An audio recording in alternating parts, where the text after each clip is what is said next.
ഉണ്ട്. ആ നിലയിലാണ് ഞാൻ അദ്ദേഹത്തെ കാണാൻ വേണ്ടി വന്നത്.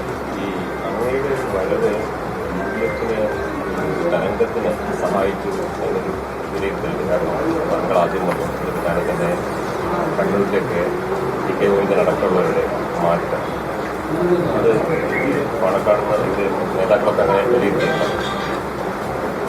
എൻ്റെ അത് പൊതുവെ വിലയിരുത്തിയിട്ടുണ്ട്. ഞാനതേപ്പറ്റി കൂടുതലായിട്ട് ആ നിലയിൽ ഞാൻ വിശദീകരിക്കാൻ പോയിട്ടില്ല. പക്ഷെ അതൊരു വസ്തുതയാണല്ലോ. പിന്നെ ഗോവിന്ദനും കുഞ്ഞികൃഷ്ണനും ഒന്നുമായിട്ട് ഞാൻ ഇതുവരെ ബന്ധപ്പെട്ടിട്ടില്ല.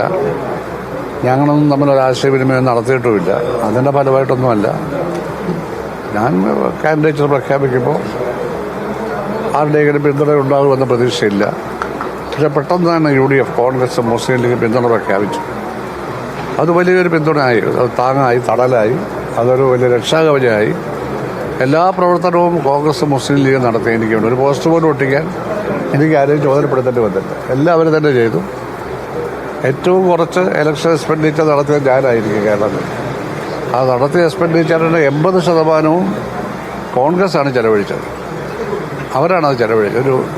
എനിക്ക് ചില ആളുകൾ കുറച്ച് പൈസ തരും. ഞാൻ ആരോടും ചോദിക്കാറില്ല. പണ്ട് ഞാൻ ചോദിക്കാറില്ല. ചോദിച്ചൊരു കാലത്തും ഞാൻ വാങ്ങാറില്ല. പക്ഷെ കുറച്ച് പൈസ കിട്ടും. ആ പൈസ ഞാൻ ഇലക്ഷൻ കമ്മിറ്റി ഏൽപ്പിച്ചു. അത്രയേ ഉള്ളൂ. ആ നിലയിൽ സഹായിച്ചു.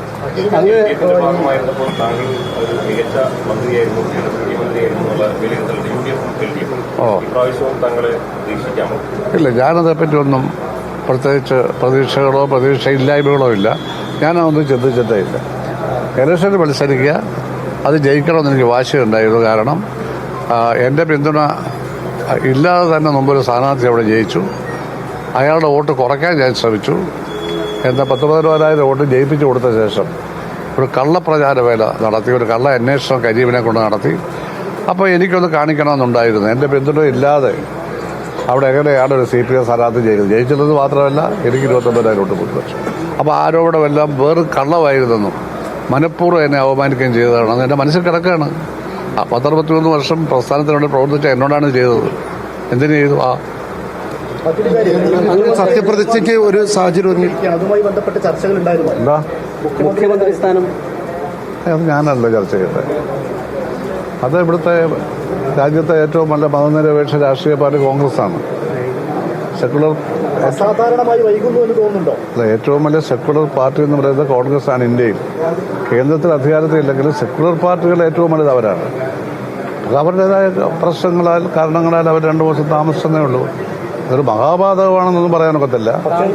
കഴിഞ്ഞ ദിവസം വെള്ളാപ്പള്ളി നടേശനെ പോയി പൊന്നാട അണിയിച്ചിരുന്നു. ഇദ്ദേഹം പറയട്ടെ, UDF വലിയ വിജയം നേടി. ആ വിജയത്തെ പ്രഭപ്പെടുത്തുന്ന രീതിയിലാണോ? എന്തൊന്നും വിലയിരുത്താറായിട്ടില്ല. അവർ 3-4 ദിവസം എടുത്തു. അവർക്ക് അവരുടേതായ കാരണങ്ങളുണ്ടാവും. അവർ ആ തീരുമാനം എടുക്കുന്നതോടുകൂടി ആ പ്രശ്നം അവസാനിച്ചത് ശക്തമായ തരത്തിൽ നിയമസഭയിലും നാട്ടിലും പ്രവർത്തിക്കുന്നതോടുകൂടി ഈ ഒരു ചെറിയ 2-3 ദിവസത്തെ വ്യത്യാസമൊക്കെ ആളുകൾ പിന്നെ അത് വലിയ പ്രശ്നമായിട്ട് കരുതില്ല. എന്താ അങ്ങ് ചോദിച്ചത്? അങ്ങ് കഴിഞ്ഞ ദിവസം വെള്ളാപ്പള്ളി നടേശനെ സന്ദർശിച്ചിരുന്നു. SNDP general secretary. നിങ്ങൾ നേരത്തെ പറഞ്ഞ പോലെ മലപ്പുറത്തിന് വലിയ അധിക്ഷേപം നടത്തിയ ആളാണ്. നിങ്ങൾ ചോദിക്കുന്ന അസംബന്ധമാണ്. SNDPയുടെ ജനറൽ സെക്രട്ടറിയാണ് അദ്ദേഹം. ലക്ഷക്കണക്കിന് അദ്ദേഹത്തെയാണ് കണ്ടത്. മലപ്പുറമായിട്ട് അതിന് എന്താ ബന്ധം? മുസ്ലിം ലീഗിനെതിരെ ഏറ്റവും കൂടുതൽ വിമർശനം ഉന്നയിച്ചത് മറുപടി പറഞ്ഞോണം. അതിന് അതെന്ന് എല്ലാവരും പറഞ്ഞു. അധിക്ഷേപിച്ചതിന് മറുപടി പറഞ്ഞോളണം. അങ്ങനെ മുസ്ലിങ്ങൾക്കെതിരായി പറയുന്നത് ശരിയല്ലെന്ന് ഞാനും പറഞ്ഞിട്ടുണ്ട്. ദേശന്മാരുടെയും പിണറായിയുടെയും പ്രവർത്തനമാണ് വലിയ വിജയം ഉണ്ടാക്കിയതെന്ന് സലാം പറഞ്ഞിട്ടുണ്ടായിരുന്നു. അതൊക്കെ സലാമിനോട് ചോദിച്ചോളൂ. അതൊന്നും പറയാനല്ല ഞാനിവിടെ വന്നത്. കേട്ടല്ലോ. മുസ്ലിം ലീഗിനെതിരെ നിരന്തരമായി തെരഞ്ഞെടുപ്പ് ഫലത്തിന് ശേഷം വിമർശിക്കുന്ന ആളാണ് വെള്ളാപ്പള്ളി നടേശൻ. പറഞ്ഞല്ലോ. അതിനോട് അയാളെ താങ്കൾ പോയി പൊന്നാട അണിയിക്കുമ്പോൾ സ്വാഭാവികമായിട്ട് സോഷ്യൽ മീഡിയയിലൊക്കെ വലിയ വിമർശനം ഉയരുന്നുണ്ട്. സോഷ്യൽ മീഡിയ ഞാൻ നോക്കാറില്ല. സോഷ്യൽ മീഡിയ നോക്കി ഞാൻ രാഷ്ട്രീയം പറയാറില്ല. മനസ്സിലായോ? അദ്ദേഹം SNDPയുടെ ജനറൽ സെക്രട്ടറിയാണ്. ഞങ്ങളുടെ നാട്ടുകാരനാണ്. കമ്മ്യൂണൽ പരാമർശങ്ങൾ നടത്തുമ്പോൾ അതിനെതിരായിട്ടുള്ള അതിനെയല്ല ആദരിച്ചത്. നിങ്ങൾക്കൊരു പ്രത്യേക ഉത്തരവ് കിട്ടാൻ വേണ്ടി എന്നോട് ചോദിക്കല്ലേ? നിങ്ങൾക്കൊരു പ്രത്യേക ഉത്തരവ് വരുന്നത് വേണം. അത് പ്രതീക്ഷിക്കണ്ട. അദ്ദേഹം SNDPയുടെ ജനറൽ സെക്രട്ടറിയാണ്. അല്ലെങ്കിൽ പോകത്തില്ലല്ലോ. അത്രയേ ഉള്ളൂ. ആ സ്ഥാനത്ത് ഇരിക്കുകയല്ലേ? ചുമ്മാ കയറി എങ്ങനെ ഇരിക്കുന്നതാണോ? ഇടയിലൊക്കെ അതിന് മറുപടി ഇവിടെ നിന്ന് പറഞ്ഞിട്ടുണ്ടല്ലോ. അല്ല അദ്ദേഹം നടത്തിയ ആ പരാമർശത്തിനെല്ലാം മറുപടികൾ വന്നിട്ടുണ്ട്. അത് ശരിയല്ല എന്ന് കേട്ടല്ലോ.